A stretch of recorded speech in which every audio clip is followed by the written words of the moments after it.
तो मैं भी अपने स्कूल में वो सोचा कि इम्प्लीमेंट करने की सिस्टम प्रोसेस को स्टेबल करो, चाहे उसमें वक्त जो लगे 6 महीने 1 साल 2 साल। पहले आप प्राइमरी पे अपना पल्स समझ लीजिए मार्केट। जो आपने बोले मैं क्या डिफरेंट दे रहा हूँ, तो मैं अपने स्कूल की बात करूँ तो मैं सबसे पहली चीज़ बताऊंगा कि जहाँ तक मुझे जानकारी है, and I think I am correct also, I am the most educated school owner of Bhagalpur, is driving the entire system. Play ground है साथ में, और क्या कहता है, हमने ऑलरेडी 5 स्टोरी कंस्ट्रक्शन आप देख रहे हैं कि डाला हुआ with provision of lift and all, जो फ्यूचर रिक्वायरमेंट्स है देख करके वो सब ग्रीन एरिया में, पीसफुल सिटी के साथ भी हैं लेकिन ग्रीन एरिया में, बिकॉज ये तिलका।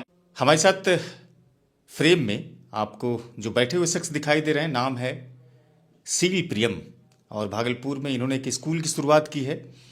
स्कूल में प्री नर्सरी से लेकर के 5 क्लास तक की ये पढ़ाने की व्यवस्था रखे हैं। ये सीबीएसई पर आधारित स्कूल है, को एजुकेशन बेस्ड स्कूल है।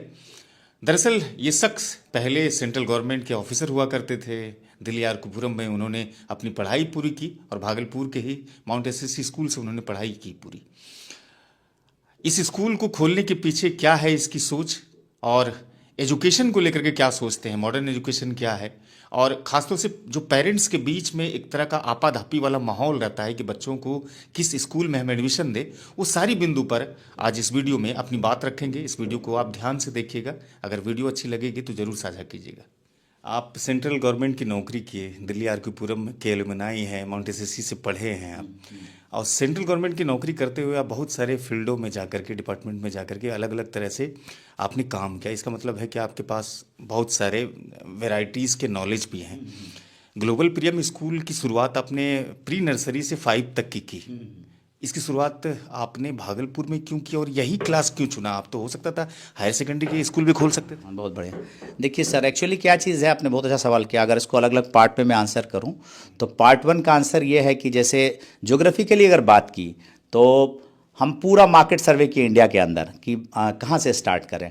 तो पहले दिल्ली एनसीआर को मैंने सर्वे किया, तो दिल्ली एनसीआर में मैंने देखा, दिल्ली के अंदर के स्कूलों को देखा, लैंड्स को देखा, मैंने देखा क्या कहता है गुड़गांव में, गुड़गांव के सटे कुछ डिस्ट्रिक्ट्स हैं, रिवाड़ी में क्या कहता है कुछ सिटीज़ हैं, बहादुरगढ़ वगैरह जो हम मेट्रो से कनेक्टेड हैं। उसके एक अलवर करके डिस्ट्रिक्ट है राजस्थान में जो गुड़गांव को सटता है, पार्ट ऑफ दिल्ली एनसीआर है। ग्रेटर नोएडा को देखा, फिर मैं वर्कआउट किया कि कहाँ ठीक होगा। फिर मैं पटना को भी एक्सप्लोर किया, चूँकि पटना भी मेरे लिए, वहाँ भी हमारा घर है, काफ़ी पहले मैंने बनाया था।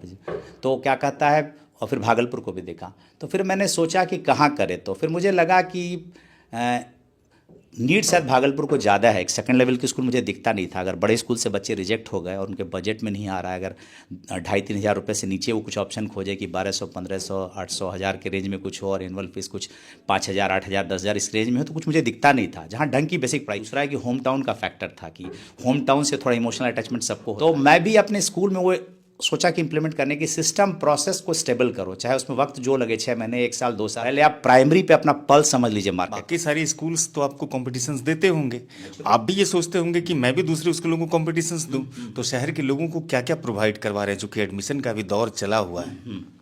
देखिए, जहाँ तक कंपटीशन की बात है तो मेरा मानना है कि एक बड़ा अच्छा नेपोलियन हिल ने अपनी बात कही है लॉ ऑफ सक्सेस बुक में, लॉ ऑफ एबंडेंस, कि सबके लिए इनफ स्पेस है। तो स्कूल इंडस्ट्री भी उसी तरह का है कि और भी स्कूल्स आएंगे मेरे बाद तो उनके लिए भी स्पेस है, बट चीज़ है लोगों को क्वालिटी पे फोकस करने का।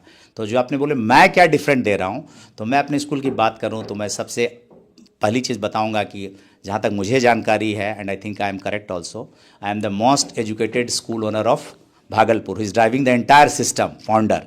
मतलब कोई भी ना तो माउंट एसएससी में 10 साल पढ़े हैं, ना तो डीपीएस आरकेपुरम में पढ़े हैं, ना तो वो इंजीनियरिंग कॉलेज में टॉपर्स रहे हैं, मैकेनिकल में, नहीं तो masters in technology computer science में है किसी बीआईटी मेस्टा रांची जैसे प्रेस्टिजियस इंस्टीट्यूट, ना तो गवर्नमेंट सेटअप में इतना लंबा काम किए हैं 30 years as a top level पर। इंटरनेशनल एक्सपोजर, मैं अब्रॉड भी काफ़ी कंट्रीज ट्रैवल करता हूँ। आपका इशारा उधर नहीं है कि स्कूल को जो व्यवसाय समझ लिए हैं? हाँ, देखिए ये बड़े दुख की बात है। देखिए, मैं अक्सर लोगों को बात करता हूँ कि हमेशा स्कूल अगर कोई एजुकेशनिस्ट चलाता है, जिसको आजकल एजुप्रेनर बोलते हैं, कि एजुकेशन के फील्ड में जो एंटरप्रेनरशिप करना चाहते हैं, वैसे लोग लगाए तो अच्छा। बिकॉज ये ऐसा चीज़ नहीं कि आपको तुरंत रिटर्न दे देगा, आपको कुछ महीने कुछ साल अपने घर से पैसा लगाना पड़ेगा एवरी मंथ, चाहे वो स्टाफ की सैलरी हो, चाहे खर्चे हों, ओवरहेड्स हों, जो लगना है वो सब चीज़ में हो। और कुछ एडवांटेजेस जो मैं और बता दूं कि हमारे स्कूल का अपना बिल्डिंग ग्राउंड है साथ में, और क्या कहता है, हमने ऑलरेडी 5 स्टोरी कंस्ट्रक्शन आप देख रहे हैं कि डाला हुआ with provision of lift and all जो फ्यूचर रिक्वायरमेंट्स है देख करके, वो सब ग्रीन एरिया में, पीसफुल सिटी के साथ भी हैं लेकिन ग्रीन एरिया में, बिकॉज ये तिलका एडमिशन वगैरह फ्री दे रहे हैं आप? देखिए हम लोग सर प्रेजेंट में रजिस्ट्रेशन फ्री रखे हैं, एडमिशन फी फ्री रखे हैं, ऊपर के कोई एक्सपेंसेस नहीं ले रहे हैं एकदम। सीट कितना है? सीट्स हम लोग इस बिल्डिंग की कैपेसिटी 350 प्लस के रेंज में रखे हैं।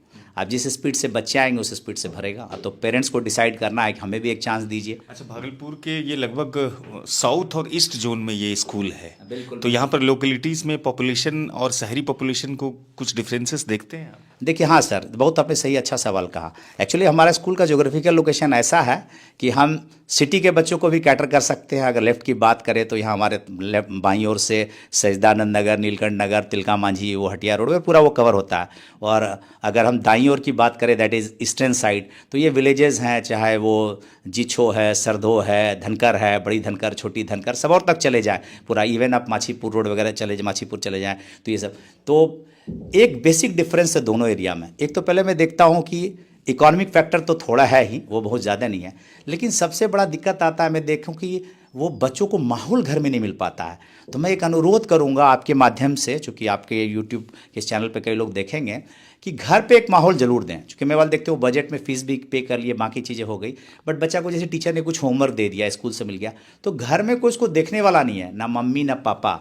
तो मम्मी पापा कहीं काम कर रहे दोनों, या एक ही काम कर रहा है तो दूसरा घर में मोबाइल पे बिजी है।